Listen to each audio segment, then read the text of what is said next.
Narcan saves lives. Narcan has saved my own life. Everyone should be carrying Narcan. It reverses an opioid overdose. It's easy to get. It's almost at any pharmacy. You don't have to be 18, and you don't need a prescription. It is saving lives every single day. Want your boss to put some real action behind the rhetoric when they talk about making your workplace more inclusive? Find out how to hold their feet to the fire and demand diversity on the Diversity Dude podcast.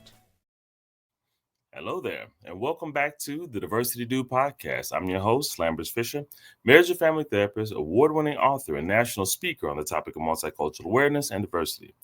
And for those of you who are interested in even more positive and encouraging tips and strategies beyond what I share in podcasts like this, then feel free to reach out and check out my award-winning book, Diversity in Clinical Practice, nationally recognized for the unique way in which it addresses the often difficult topic of multicultural awareness and diversity. Designed for more than just therapists, if you're a helping professional in any way, Diversity in Clinical Practice can help you meet the greatest variety of cultural needs possible for those whom you serve. And it's available in paper and audiobook versions for your convenience. And if you haven't heard it yet, I invite you to visit TED.com and check out my talk called What to Do When You Offend Someone, where I offer a positive and practical perspective on how to navigate unintentional offenses in daily life. To date, it's been viewed over 500,000 times. Check it out for yourself, and if you're encouraged by it, well, share it with a friend. And whether it be through my one-on-one relationship building efforts as a therapist or my informing and empowering efforts as an author and speaker, know that my personal mission is to do my part to improve the world one strengthened relationship at a time.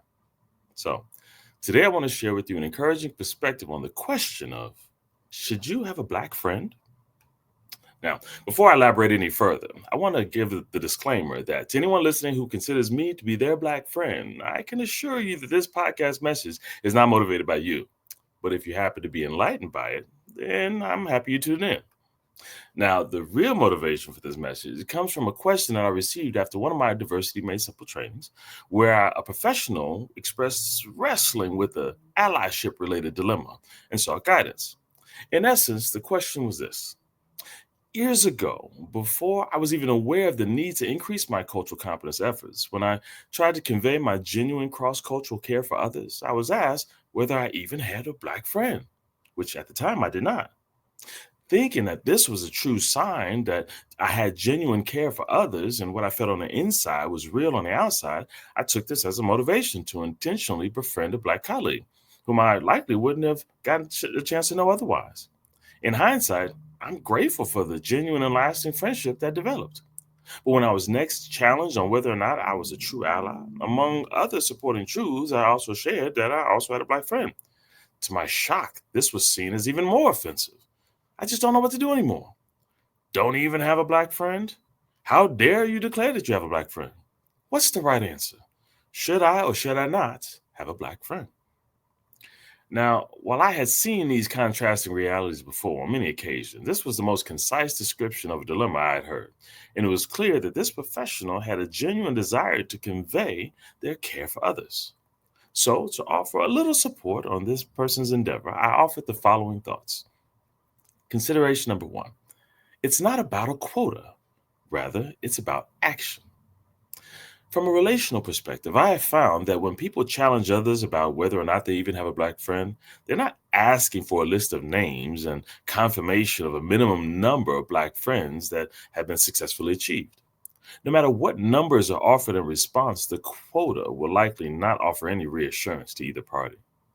Instead, what's most likely being challenged here is whether or not the person being challenged is all talk in their supposed allyship efforts. Whether they have learned how to say the right things when among seemingly culturally diverse crowds, but in their private life, they avoid diversity as much as possible. With this caution in mind, the challenge can then be heard as, what you're saying sounds good, but can you reassure me that you live this practice in your own personal life as well when I'm not around? In this way, the question isn't an intentional trap to set up someone else, but a question motivated by a genuine desire for reassurance, but unsure about how to uncover it in a way that actually feels satisfied. Unfortunately, when the majority of times this challenge is given, they frequently receive a reluctant answer of 0, then there doesn't seem to be opportunities to explore what would actually be reassuring, which leads to consideration number 2. It's not about a quota, but rather it's about quality. Since the number of Black friends a person has may not be seen as satisfying as hoped when asked, what does have the potential to be more reassuring is the quality of the relationships one does have, no matter their number. To say that you know someone as a classmate, colleague, or neighbor, saying hi in passing, a smile, or even exchanging pleasantries on a regular basis, doesn't say anything reassuring about your character. For many people have learned to tolerate being in the presence of people who they despise when it's necessary for them to do so to function in society, while secretly wishing that they didn't have to and feel like in private they hope to not have to and try their best to. It is with cautions like this that the existence of a number of friends is one thing, but the quality of any friendships you do have means more. Ask yourself this question: how do you know that you're comfortable with, respect, genuinely care for those who are culturally different from you? Do you make any efforts to intentionally cultivate quality interactions with others? Really asking about their lives, asking how they're doing, listening, sharing, validating, advocating when needed? This isn't something you do on a schedule or with a quota or the minimum number. But when opportunities present themselves, do you take them? Do you wait for opportunities to slap you in the face, or do you actually look for them and seek out opportunities when appropriate?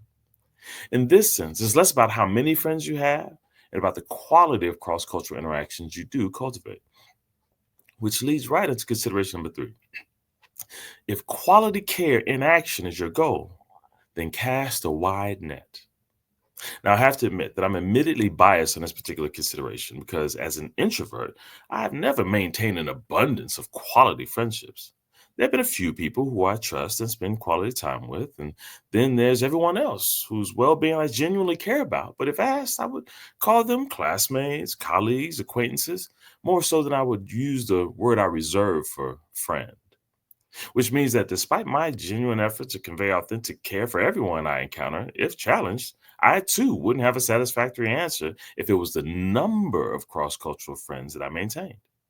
However, with the quantity quota admittedly being less than satisfying and real focus on quality care and action rather than just words, then I submit to you that having a Black friend is just the beginning of the conversation.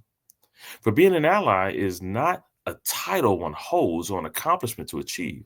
Instead, it's intentionally maintaining ongoing efforts to convey genuine care for everyone, no matter their cultural differences, including those who are similar, especially those who are different. How is that relevant here? Because just as I could ask you whether or not you have a Black friend, I could also ask you whether you have an Hispanic friends.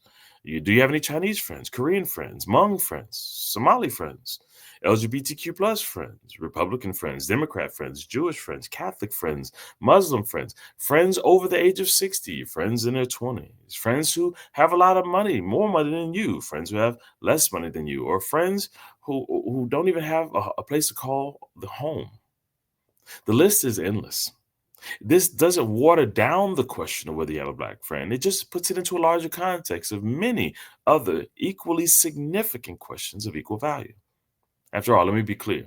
Not everyone is waiting around hoping that you will be their friend. Rather, everyone wants to be seen, understood, and valued. And no one wants to be dismissed or excluded as potential friends, colleagues, romantic partners due to aspects of their identity. If you don't feel inclined to do so, the question is, how can you show your genuine care in action rather than say it in words that'll come up short? With this in mind, my hope for you is that you would not only ask yourself the difficult question of whether there are any biases influencing your friendships or professional interactions that may be contrary to how you actually see people and how you want them to be seen.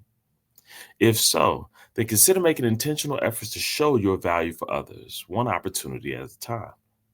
If natural friendships develop, then great. Appreciate the opportunity to share similar and different life experiences and enhance each other's perspective on life every chance you can get. And if not, then know that you can still make the most of every little encounter you have to show your care for everyone's well being. The question may start for many with whether or not you have a Black friend, but hopefully, this will be just the beginning of a lifelong journey filled with quality personal and professional relationships with people from all walks of cultural life, for mutual benefit for years to come.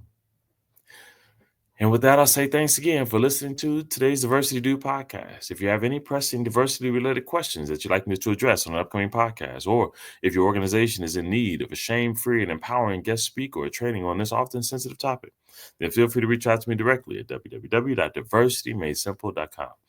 And if you know anyone else who could benefit from a positive and encouraging perspective on this often difficult topic of diversity, feel free to send them a link to this podcast so they can be encouraged as well, or share with them my award-winning book, Diversity in Clinical Practice, available at Amazon.com. And don't forget to visit TED.com and check out my talk called What to Do When You Offend Someone. I hope it inspires you and that you share it with someone else so that they can be inspired as well. And as usual, I look forward to addressing as many topics as possible in future podcasts to help you improve as many relationships as possible at work, at home, and in your community. And as always, remember this: you don't need to know everything about everyone in order to have a positive impact on someone. Thank you all for tuning in, and have a great day. Tune in each week and find out how to demand and implement diversity at your job. To hear more, check out previous Diversity Dude shows on ShalettaMakesMeLaugh.com. You know Shaletta makes you laugh, but did you know Shaletta Brundage can also make you think and boost your business? Media personality, activist, and comedian Shaletta Brundage founded Shaletta Makes Me Laugh to celebrate and share the best of Black culture. It's a podcasting platform. You can download 10 weekly podcasts hosted by African-American subject experts at ShalettaMakesMeLaugh.com or wherever you find your favorite podcasts. ShalettaMakesMeLaugh.com is also a production house, creating broadcast-quality commercial content. And Shaletta and her team of storytellers create powerful promotional campaigns to get businesses the brand awareness they're looking for. Some of Minnesota's top businesses trust Shaletta, and you can too. Get out the word about your events and products and get in front of communities of color with ShalettaMakesMeLaugh.com. She's got the power to help your business.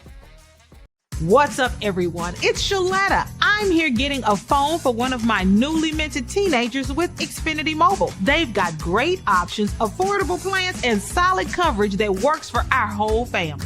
With Xfinity Mobile, my daughter can stay connected with me wherever she goes. And did you know when you sign up, you can get an extra phone line free for a full year? Switch to Xfinity Mobile today for more savings, more smiles, and more ways to stay connected.